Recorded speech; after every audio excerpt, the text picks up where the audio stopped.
Hello，大家好，欢迎大家回到我的频道。那么本期视频呢，我想跟大家聊一聊四大工作的优缺点，然后这个基本的薪资问题，然后涨薪啊、bonus 啊，以及这个基本的一些福利等等。好，下面来聊一聊在四大工作的一些优缺点吧。然后先从优点开始，我觉得第一条就是你的机会真的是蛮多的。像我进行了一个转组，从一个真的就是做这个税表的一个组转到了一个 ERP consulting 的组。当然，我也有见过一些人从 tax 转到其他 consulting， 或者是 tax 转 audit，tax 转 advisory， 或者是 audit 转 advisory， 真的就是机会蛮多的。只要你说出来，然后说出你感兴趣的领域啊，如果你的 partner 觉得 make sense， 他们会就是帮助你，或者是你个人就是努力一把，你就是转组的希望还是蛮大的，机会是蛮多的。第二点就是说，你在四大会遇到蛮多的同龄人。四大跟企业不一样的地方就是在四大，你可能就是接触到都是20-30岁的这样的一个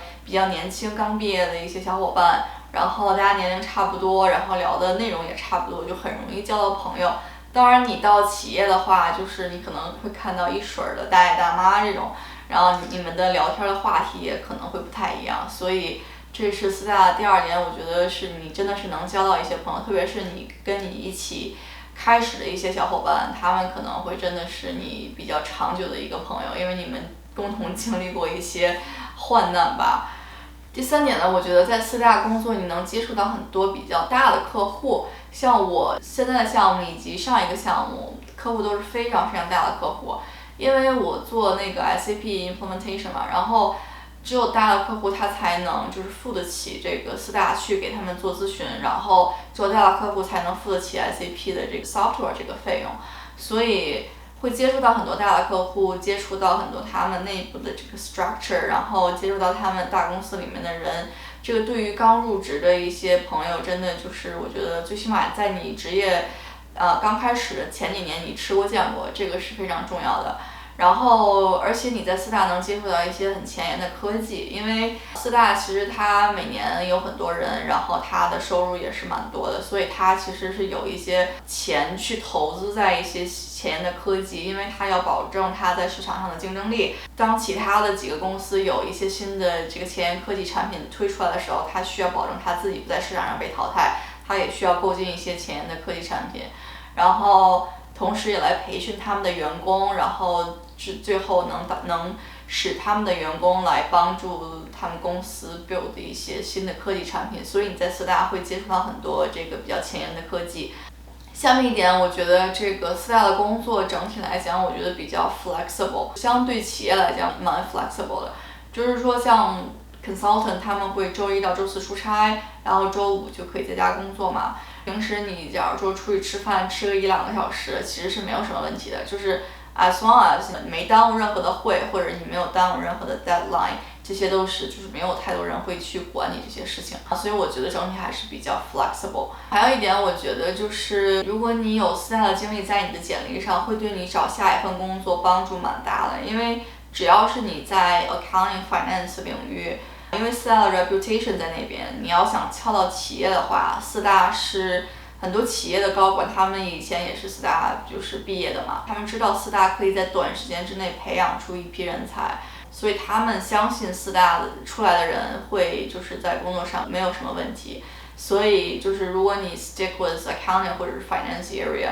你有四大的经历在你的简历上，至少给你打开很多大门吧，你至少能拿到很多大型企业的这个面试。我觉得这个是四大经历在简历上的一些作用。最后一点，我觉得在四大工作对于新人来讲，你可以跟很多有不同 working style 的人来工作，这个我觉得是非常重要的。因为当你在四大工作，你可能会在不同的项目上工作，然后你可能会跟不同的 manager、senior 或者 senior manager 工作，然后他们的工作的 style 也是不一样的。然后通过跟不同的人工作，你最后能了解到一种工作 style 是你自己最喜欢的。那么当然，在你找下一份工作的时候，你就尽可能的，我觉得在你面试的时候，你就能看出来这个人大概有一个什么样的工作 style， 然后到底会跟你未来的这个你自己的工作 style match 不 match。然后我觉得跟四大跟企业对比来讲，就是如果你在四大，你如果不喜欢跟这个人工作，那你可能可以换其他的经理去工作，你可以换个项目嘛 ，roll off 或者是怎么样的。当然你在企业里的话，就可能这样的机会比较少，因为你们企业里面的 accounting 部门就那么大，然后如果你跟你的这个 CFO 工作不 match， 然后那你可能就需要换一个公司，就不是换一个项目这么简单。所以我觉得在四大你可能会跟不同的 working style 的人工作，然后在你不喜欢这个人的时候，你可以换一个项目，而不至于说换一个公司。所以这个我觉得也是四大的一个优点吧。好，下面说一下这个四大工作的一些缺点吧。然后第一点就是大家可能都知道的这个 work-life balance， 无论是你在 tax audit、advisory 都会有一些加班。然后像 tax audit 都会有一些固定的忙季吧，然后在忙季的时候可能就是早上8、9点，然后到晚上没点儿，就是我最晚的一次工作到凌晨2点半。当然我知道有人就是通宵的。在忙季的时候，你的 workload 是取决于你自己。如果你觉得你这段时间工作时长太多了，你完全可以说出来，然后别人可以去帮你调整一下。因为如果你觉得你 burn out， 你的 partner 会帮你调整一下的。但是有些人他们可能会要那些小时数，因为小时数跟你的这个奖金什么的是挂钩的。如果他们觉得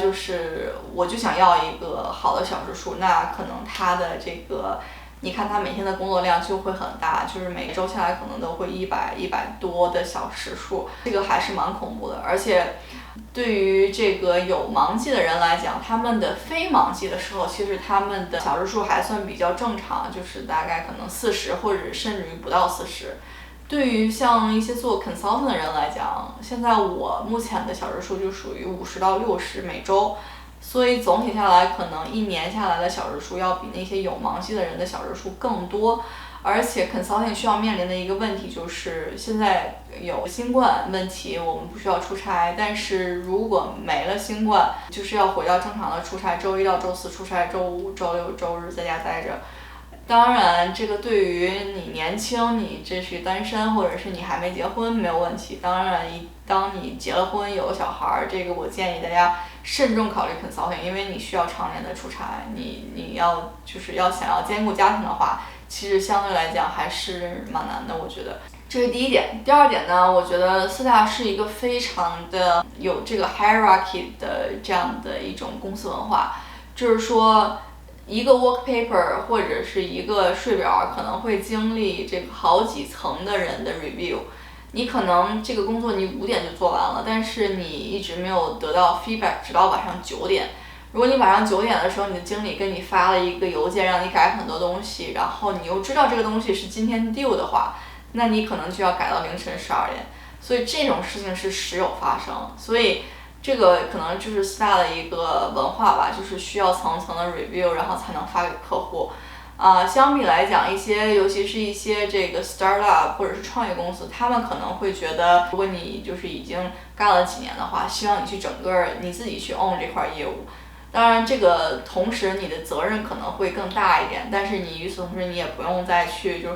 看你的 manager 的脸色，然后要时刻要听着他的一些 review， 或者是等着他很晚 review 你才能把这个东西交上去。你完全可以根据你自己的节奏来控制你的这个工作的这个速度。所以这就是我觉得四大的第二个问题吧，就是 hierarchy 这个问题。好了，最后来聊一聊我们大家很关心的这个薪资和福利方面的问题。其实这个四大工资其实还算是蛮透明的，大家网上搜一搜都是可以能搜到。基本的就是如果你是从 tax 或者是 audit 的这个 group start 的话，基本工资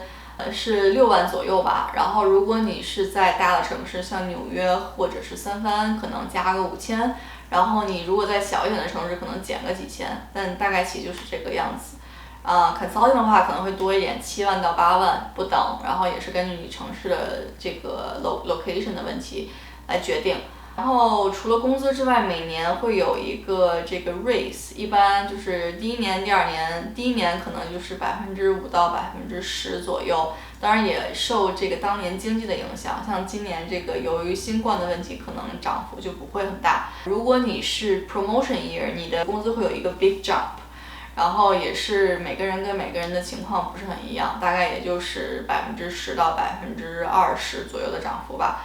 然后 bonus 的话，像我们公司前3年是没有 bonus 的，是从 Senior 1到 Senior 2才会开始有 bonus。然后 bonus 也是根据你的条件，主要取决2个条件 ，bonus 和 raise 都是取决2个条件，一个是你的小时数有多少，另外就是你的 performance 的好坏。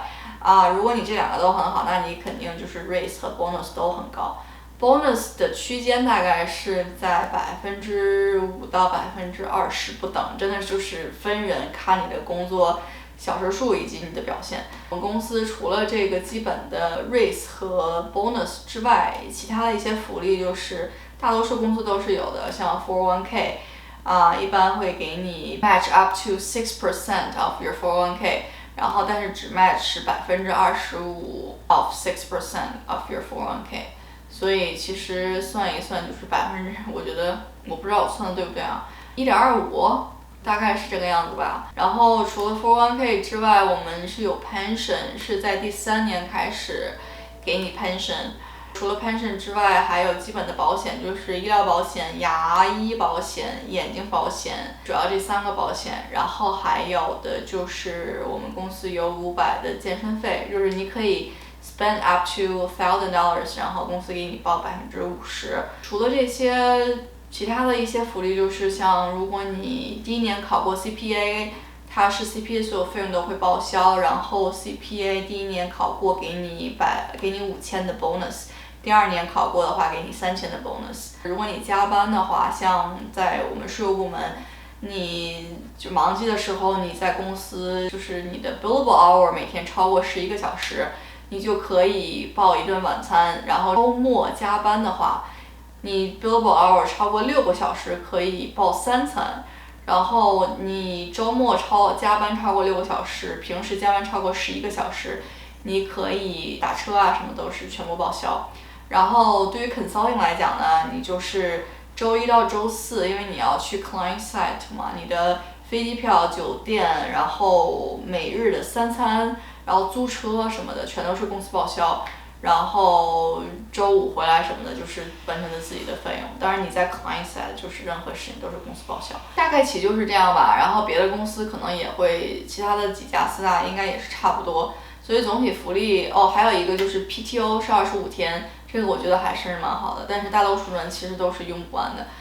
用不完第1年就是要作废。所以建议大家如果能有机会用 PTO， 尽量就是把这个用完，因为不用白不用嘛。大概就是这些吧。好了，以上就是我想讲的所有内容啦。我觉得是4年来我所积累的4大的一些经验，然后我希望这些经验能够帮助现在正在4大工作的一些人员，以及今后想进入4大的这个小伙伴。如果大家有任何其他的 topic 想让我来讲的话，欢迎在 comment 下面告诉我，然后我会出相关的视频给大家聊一些相关的内容。然后如果你喜欢我的视频，不要忘记订阅、点个赞，然后再打开你的这个 notification。好，就是这些啦，感谢今天的收看，下期再见啦，拜拜。